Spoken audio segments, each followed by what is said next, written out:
Oops, sorry, wrong intro.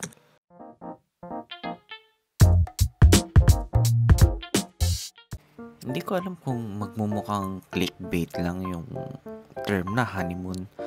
Kasi ang akala ko na yung unang gabi na magkasama kayo ng asawa mo pagkatapos ng kasal, yung honeymoon.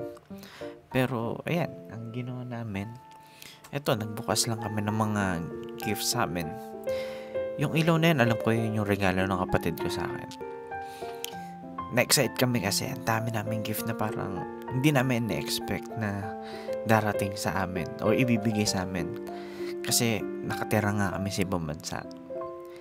Tapos eto, sa part na to, nag-check na kami ng mga pera na binigay sa amin ng mga ninong at ninang namin. At ng ibang mga guest.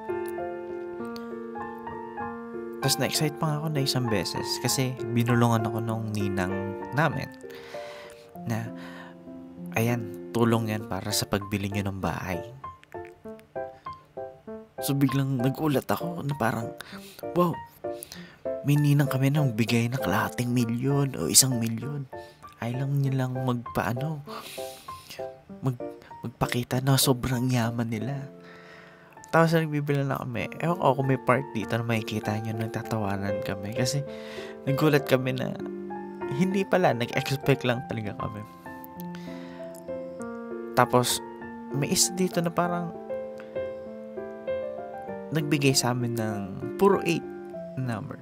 Ang cute kasi parang pinapakita nila or sinasabi na infinity kasi puro 8 siya.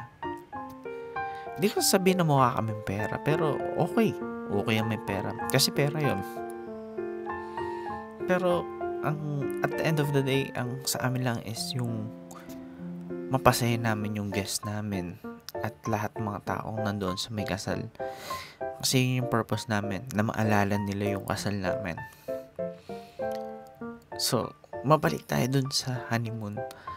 Na akala namin na parang, yun na, honeymoon, pagkatapos ng kasal yung gabing yun, honeymoon. Pero eto, pagod na pagod kami, as in, wala kami magawa. Tapos, ayan, kung nakikita nyo, nakatulog na lang kami sa may sala.